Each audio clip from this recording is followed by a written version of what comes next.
Unang Pedro, Unang Kabanata. Si Pedro, na apostol ni Hesukristo, sa mga hinirang na nangingibang bayan na nasa pangangalat sa Ponto, Galacia, Cappadocia, Asia at Bitinya, ayon sa paunang kaalaman ng Diyos Ama, sa pagpabanal ng Espiritu, upang magsitalima at mga wisikan ng dugo ni Hesukristo. Biyaya at kapayapaan nawa ang sa inyo'y sumagana. Purihin nawa ang Diyos at Ama ng ating Panginoong Hesukristo, na ayon sa kanyang malaking awa ay ipinanganak na muli tayo sa isang buhay na pag-asa sa pamamagitan ng pagkabuhay na maguli ni Hesukristo sa mga patay. Sa isang manang di nasisira at walang dungis at hindi kumukupas na inilaan sa langit para sa inyo, na sa kapangyarihan ng Diyos ay iniingatan sa pamamagitan ng pananampalataya sa ikaliligtas na nahanda upang ihayag sa huling panahon, na ito ang inyong totoong ikinagagalak.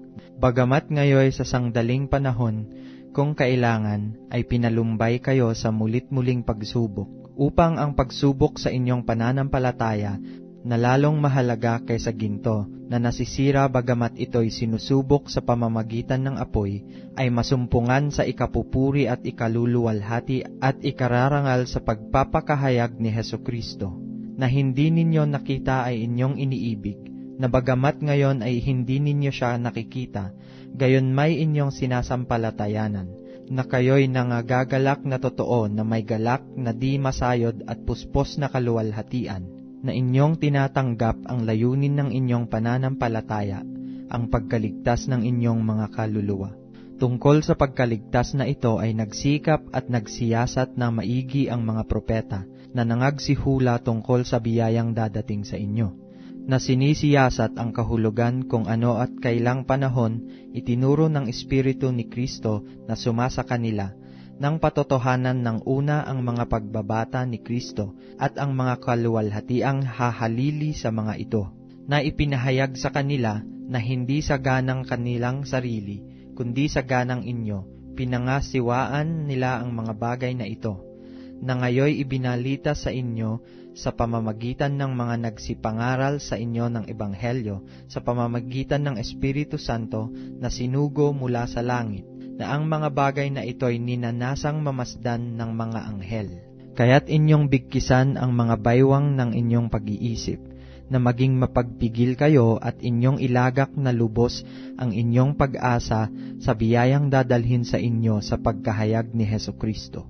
Nagaya ng mga anak na matalimahin, na huwag kayong mangangasal na ayon sa inyong dating mga masasamang pita, nang kayo'y nasa kawalang kaalaman. Ngunit yamang banal ang sa inyo'y tumawag, ay mangagpakabanal naman kayo sa lahat ng paraan ng pamumuhay, sapagkat nasusulat, kayo'y mangagpakabanal, sapagkat ako'y, at kung inyong tinatawagan na Ama, siyang walang itinatanging tao, na humahatol ayon sa gawa ng bawat isa, ay gugulin ninyo sa takot ang panahon ng inyong pangingibang bayan, na inyong nalalamang kayo'y tinubos hindi ng mga bagay na nangasisira, ng pilak o mula sa inyong walang kabuluhang paraan ng pamumuhay na ipinamana sa inyo ng inyong mga magulang, kundi ng mahalagang dugo, gaya ng sa korderong walang kapintasan at walang dungis, sa makatuwid bagay ang dugo ni Kristo, na nakilala nga ng una bago itinatag ang sanglibutan, ngunit inihayag sa mga huling panahon dahil sa inyo,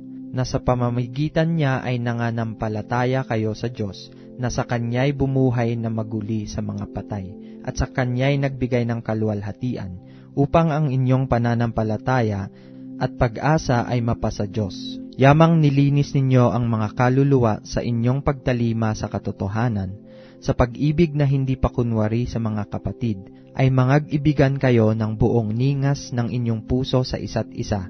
Yamang ipinanganak kayong muli, hindi sa binhing nasisira, kundi sa walang kasiraan, sa pamamagitan ng salita ng Diyos na nabubuhay at namamalagi, sapagkat ang lahat ng laman ay gaya ng damo, at ang lahat ng kanyang karangalan ay gaya ng bulaklak ng damo. Ang damo'y natutuyo, at ang bulaklak ay nalalanta.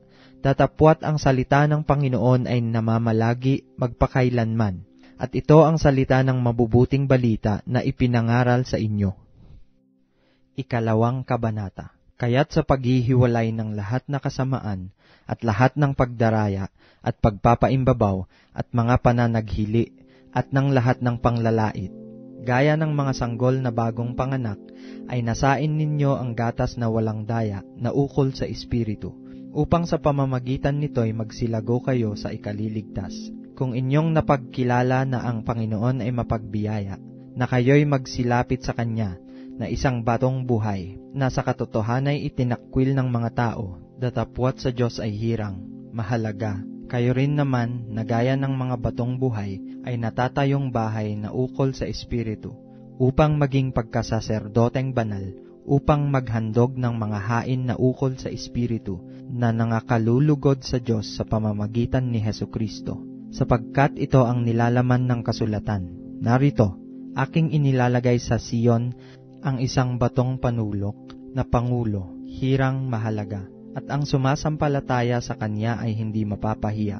Sa inyo ngang nangananampalataya, siya'y mahalaga. Datapwat sa hindi nangananampalataya, ang batong itinakwil ng nagsisipagtayo ng bahay, siyang naging pangulo sa panulok, at batong katitisuran, at bato na pangbuwal, sapagkat sila ay natitisod sa salita, palibhasay mga suwail, na dito rin naman sila itinilaga.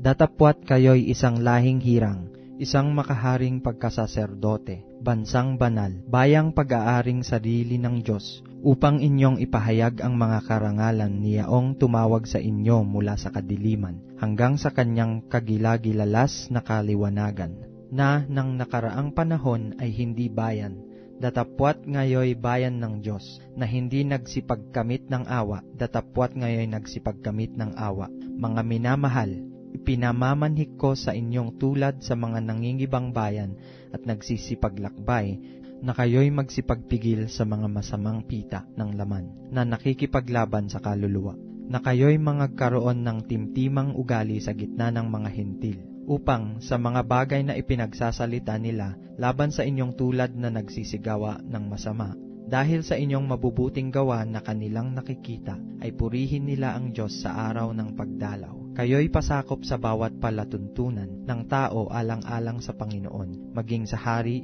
na kataas-taasan, o sa mga gobernador na sinugo niya sa panghihiganti sa nagsisigawa ng masama at sa kapurihan ng nagsisigawa ng mabuti, sapagkat siyang kalooban ng Diyos na dahil sa paggawa ng mabuti ay inyong mapatahimik ang kamangmangan ng mga taong palalo, na gaya ng kayo'y mga laya, at ang inyong kalayaan ay hindi ginagamit na balabal ng kasamaan, kundi gaya ng mga alipin ng Diyos. Igalang ninyo ang lahat ng mga tao. Ibigin ninyo ang pagkakapatiran. Mga takot kayo sa Diyos. Igalang ninyo ang hari.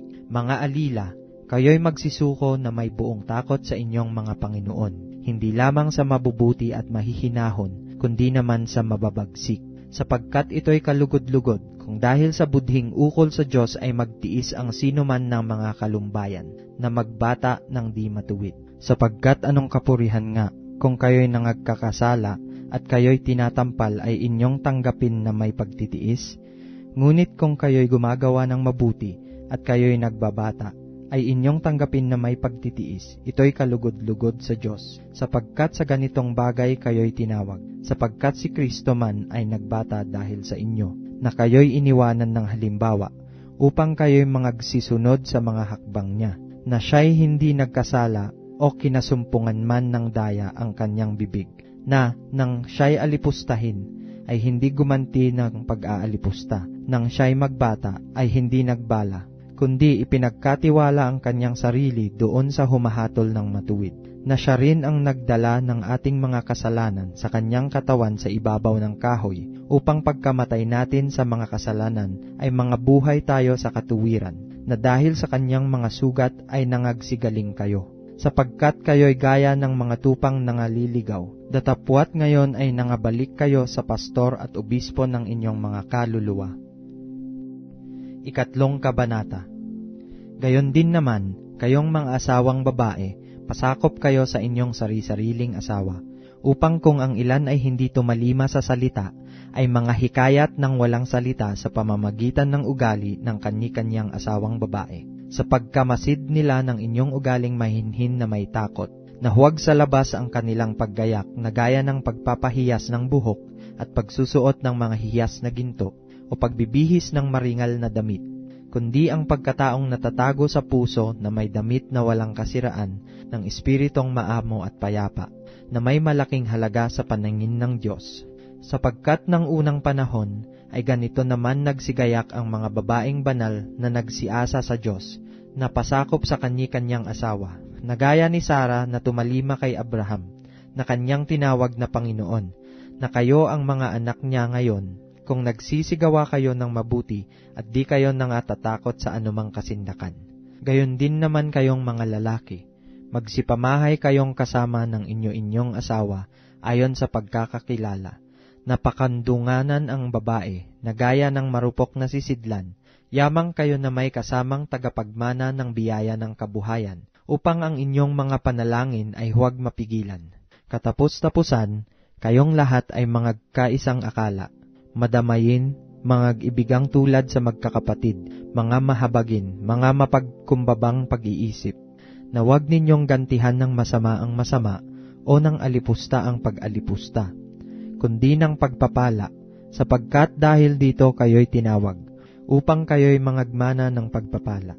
Sapagkat ang magnais umibig sa buhay at makakita ng mabubuting araw ay magpigil ng kanyang dila sa masama, at ang kanyang mga labi ay huwag magsalita ng daya, at tumalikod siya sa masama at gumawa ng mabuti, hanapin ang kapayapaan at kanyang sundan, sapagkat ang mga mata ng Panginoon ay nasa mga matuwid, at ang kanyang mga pakinig ay sa kanilang mga daing. Ngunit ang mukha ng Panginoon ay laban sa mga nagsisigawa ng masama. At sino ang sa inyo ay aapi, kung kayo'y mapagmalasakit sa mabuti? Datapwat kung mangagbata kayo ng dahil sa katuwiran, ay mapapalad kayo, at huwag kayong mga takot sa kanilang pangtakot, o huwag kayong mga gulo. Kundi inyong ariing banal si Kristo na Panginoon sa inyong mga puso, na lagi kayong handa ng pagsagot sa bawat tao na humihingi sa inyo ng katuwiran tungkol sa pag-asang nasa inyo, ngunit sa kaamuan at takot. Nataglay ang mabuting budhi upang sa mga bagay na salitain laban sa inyo ay mga pahiyaang nagsisialipusta sa inyong mabuting paraan ng pamumuhay kay Kristo. Sapagkat lalong magaling kung gayon ang iniibig ng kalooban ng Diyos na kayo'y mangagbata dahil sa paggawa ng mabuti, kaysa dahil sa paggawa ng masama. Sapagkat si Kristo man ay nagbata ring minsan dahil sa mga kasalanan, ang matuwid dahil sa mga di matuwid, upang tayo'y madala niya sa Diyos. Siya'y pinatay sa laman, ngunit binuhay sa Espiritu. Na yan din ang kanyang iniayon at nangaral sa mga espiritong nasa bilangguan, na ng unang panahon ay mga suwail, na ang pagpapahinuhod ng Diyos ay nanatili noong mga araw ni Noe. Samantalang inihahanda ang daong, na sa loob nito'y kakaunti, sa makatuwid ay 8 kaluluwa ang nangaligtas sa pamamagitan ng tubig, na ayon sa tunay na kahawig ngayoy nagligtas. Sa makatuwid bagay ang bautismo, hindi sa pag-aalis ng karumihan ng laman, kundi sa paghiling ng isang mabuting budhi sa Diyos, sa pamamagitan ng pagkabuhay na maguli ni Hesukristo, na nasa kaanan ng Diyos, pagkaakyat niya sa langit, na ipinasakop sa kanya ang mga anghel at ang mga kapamahalaan, ang mga kapangyarihan. Ika-4 na kabanata. Kung paano ngang si Kristo ay nagbata sa laman, ay magsandata rin naman kayo ng gayong pag-iisip, sapagkat siya na nagbata sa laman ay nagpapatigil sa kasalanan, upang wag na kayong mga buhay sa laman sa inyong nalalabing panahon sa mga masamang pita ng mga tao, kundi sa kalooban ng Diyos, sapagkat sukat na ang nakaraang panahon upang gawin ang hangad ng mga hentil, at lumakad sa kalibugan, sa mga masamang pita, sa mga paglalasing, sa mga kalayawan, sa mga kayamuan, at sa mga kasuklam-suklam na pagsamba sa mga Diyos-Diyosan. Ikinahahanga nila ang bagay na ito na kayo'y hindi nakikitakbong kasama nila sa gayong pagpapakalabis ng kaguluhan, kung kaya't kayo'y pinagsasalitaan ng masama, na sila'y magbibigay sulit sa Kanya na handang humukom sa mga buhay at sa mga patay. Sapagkat dahil dito'y ipinangaral maging sa mga patay ang Ebanghelyo, upang sila ayon sa mga tao sa laman ay mga hatulan, datapwat mga buhay sa Espiritu ayon sa Diyos. Ngunit ang wakas ng lahat ng mga bagay ay malapit na. Kayo nga'y mangagpakahinahon at mangagpuyat sa pananalangin. Nauna sa lahat ay maging maningas kayo sa inyong pag-iibigan, sapagkat ang pag-ibig ay nagtatakip ng karamihang kasalanan. Na mangagpatuluyan kayo ng walang bulong-bulungan, na ayon sa kaloob ng tinanggap ng bawat isa, ay ipaglingkod sa inyo rin, na gaya ng mabubuting katiwala ng masaganang biyaya ng Diyos. Na kung ang sino may nagsasalita, ay gaya ng sa mga aral ng Diyos, kung ang sino man ay nangangasiwa, ay gaya ng sa kalakasang ibinibigay ng Diyos, upang ang Diyos ay papurihan sa lahat ng mga bagay sa pamamagitan ni Hesukristo, na sa Kanya ang kaluwalhatian at ang paghahari magpakailanman. Siya nawa.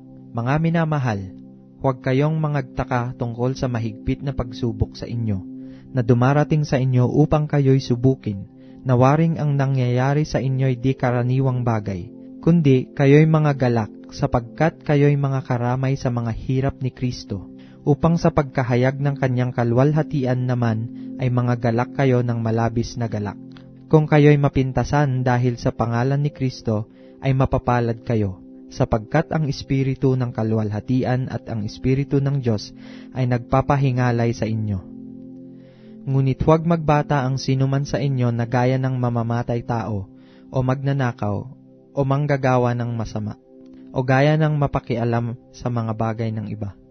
Ngunit kung ang isang tao ay magbata na gaya ng Kristiyano, ay huwag mahiya, kundi luwalhatiin ang Diyos sa pangalang ito, sapagkat dumating na ang panahon ng pasimula ng paghuhukom sa bahay ng Diyos, at kung mauna sa atin, ano kaya ang wakas ng mga hindi nagsisitalima sa Ebanghelyo ng Diyos? At kung ang matuwid ay bahagya ng makaliligtas, ang masama at ang makasalanan ay saan kaya magsisiharap?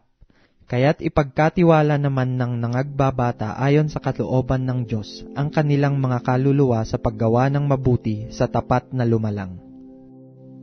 5 Kabanata.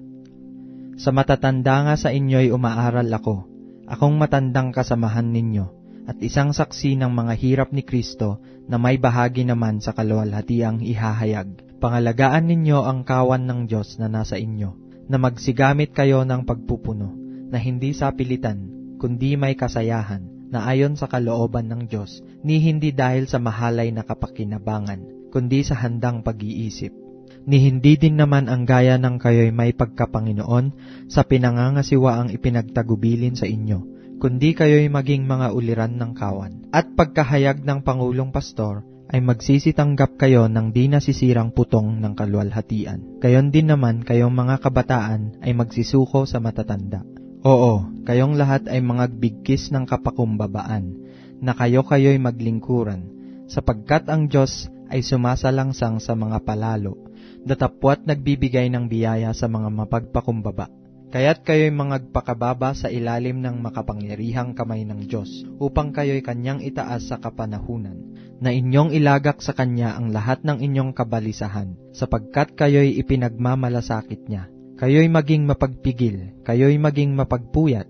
Ang inyong kalaban na dyablo, na gaya ng liyong umuungal, ay gumagala na humahanap ng masisila niya, na siya'y labanan ninyong matatag sa inyong pananampalataya. Yamang inyong nalalaman na ang mga gayong hirap ay nagaganap sa inyong mga kapatid na nangasa sanglibutan. At ang Diyos ng buong biyaya na sa inyo'y tumawag sa Kanyang walang hanggang kaluwalhatian kay Kristo, pagkatapos na kayo'y makapagbatang sangdaling panahon, ay siya rin ang magpapasakdal, magpapatibay at magpapalakas sa inyo. Sumasa Kanya nawa ang paghahari magpakailanman. Siya nawa. Sa pamamagitan ni Silvano na tapat nating kapatid, ayon sa aking palagay sa kanya, ay sinulatan ko kayo ng maiksi, na aking iniaaral at sinasaksihan na ito ang tunay na biyaya ng Diyos. Magsitibay kayo dito. Binabati kayo ng nasa Babilonya, na kasamang hinirang, at ni Marcos na aking anak. Mangagbatian kayo ng halik ng pag-ibig. Kapayapaan nawa ang sumainyong lahat na nakay Kristo.